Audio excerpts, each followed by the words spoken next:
Assalamualaikum warahmatullahi wabarakatuh. Selamat datang kembali di channel Misteri.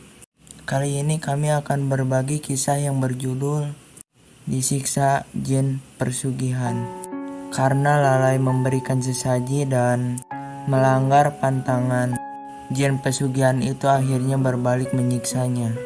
Seorang lelaki kurus berpakaian compang-camping dan bertampang dekil terlihat senyum-senyum sendiri di sudut pasar tempat pembuangan sampah. Setiap orang melihatnya pasti sudah tidak menduga kalau lelaki itu orang gila alias tidak waras. Dugaan itu emang tidak salah, tapi siapa sangka lelaki kotor yang berpakaian lusuh itu dulunya bekas orang kaya dan seorang pejabat desa di daerah setempat. Saya baru mengetahui hal itu setelah mendengarkan dari pemilik warung makan tempat misteri kebetulan mampir. Dari penuturan Pak Dirman, pemilik warung, terkuaklah kisah tragedi yang dialami Suryo, nama lelaki tawaras itu. Ternyata penyebab Suryo memiliki penyakit jiwa sakit tawaras itu tak lain adalah ulahnya sendiri. Disebutkan ia bersekutu dengan iblis untuk mendapatkan kekayaan dan jabatan. Suryo sangat serakah dan tamak. Ia tidak puas dengan apa yang sudah didapatkannya. Dia ingin mendapatkannya lebih dan lebih banyak lagi. Akhirnya ia termakan dengan ambisinya dia sendiri. Kehidupannya menjadi hancur, menderita, miskin, dan akhirnya gila. Begitulah keadaannya sekarang, Pak Dirman menuturkan. Bagaimana ceritanya ia bisa bersekutu dengan iblis, Pak? Tanya saya, ingin tahu lebih jauh lagi. Ceritanya panjang, tepatnya dimulai sejak ia masih muda, umur 35 tahun. Selanjutnya Pak Dirman menceritakan hidup Suryo yang kelam itu. Berikut ini kisah lengkapnya. Saat itu usia Suryo masih 20 tahunan. Sebagai pemuda desa yang hidup miskin, Suryo diliputi keminderan.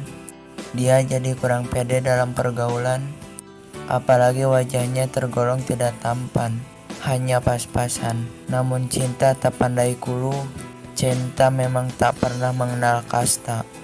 Tanpa sepengetahuan siapapun, diam-diam Suryo mengungkapkan perasaan itu kepada Yati, gadis cantik yang tinggal sekampung bersamanya. Tak tahan memendam perasaan, Suryo akhirnya mengungkapkan perasaannya kepada si gadis idaman. Sayangnya cinta Suryo ditolak mentah-mentah oleh Yati.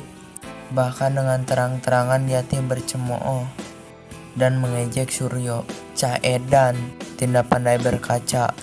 Siapa yang mau dengan sampean? Muka kayak monyet gitu. Demikian ujar Yati menghina. Hati Suryo jadi terluka karenanya. Dengan menyimpan perasaan dendam, dia lalu pergi ke dukun meminta bantuan gaib. Dia meminta ajian pengasihan dari sang dukun agar bisa memelet Yati. Si dukun akhirnya tidak keberatan untuk membantunya. Singkat cerita, hanya bermodal rambut milik Yati yang diambil Suryo, yang diambil diam-diam sebagai media pelet. Akhirnya Yati berhasil ditaklukkan. Gadis yang pernah menghina itu datang ke rumahnya dan merengek-rengek minta dinikahi. Yati sungguh jatuh cinta kepada Suryo. Kejadian yang sangat aneh ini membuat keluarga Yati sangat sedih. Meski mereka tahu Yati seperti terkena guna-guna, namun mereka tidak bisa berbuat apa-apa karena aji pelet yang dilancarkan Suryo tergolong tingkat tinggi. Meski mereka sudah mencari orang pintar yang mengobat Yati, namun selalu saja gagal. Untuk membendung aib yang sudah besar lagi, keluarga Yati merestui perkawinan Yati dengan Suryo. Namun, meski mengizinkan Suryo menikah dengan anaknya, orang tua Yati memberikan sebuah syarat yang harus dipenuhi Suryo. Syarat itu adalah Suryo harus memberikan kehidupan yang lebih baik Mereka tidak mau Yati hidup miskin, derita seperti keluarga Suryo. Kalau sampai anakku ditelantarkan dan hidup dengan kemiskinan, maka aku tak segan menceraikan kalian. Aku akan ambil kembali anakku. Demikianlah ancam ayah Yati.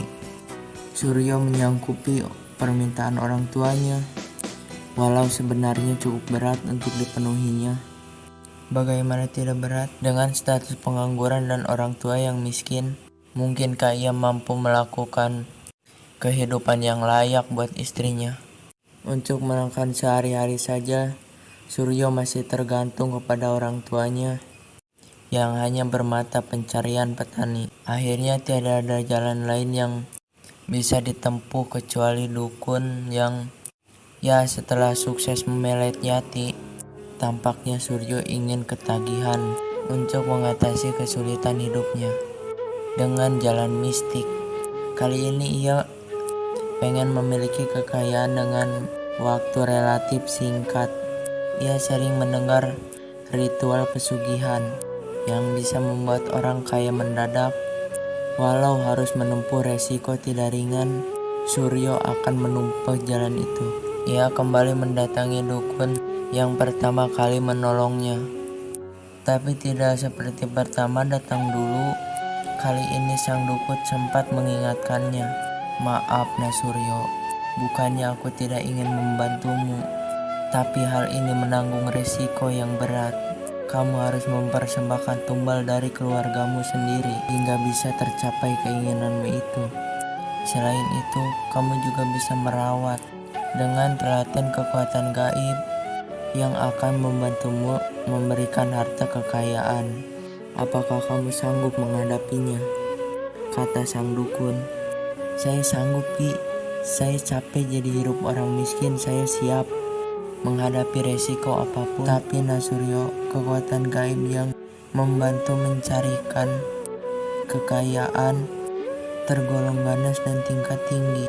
Jika sampai engkau membuatnya kecewa, semisal tidak memberikan sesaji tepat waktu atau melanggar pantangan yang harus dijalani, bisa-bisa bangsa jin itu akan mengamuk dan berbalik menyakitimu. Saya siap menjalani dengan baik, Ki, tegas Karyo. Sang dukun termenung sejenak karena Suryo tampaknya sudah sangat mantap. Baiklah, sekarang sang dukun akan menuntun Suryo untuk mendapatkan aji pesugihan.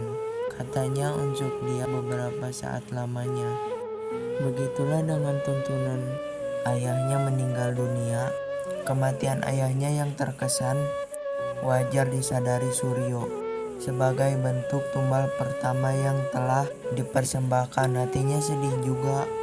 Namun segera disingkirkan perasaan itu. Selanjutnya Suryo menjalani hidup seperti biasa, seolah tidak pernah terjadi apa-apa.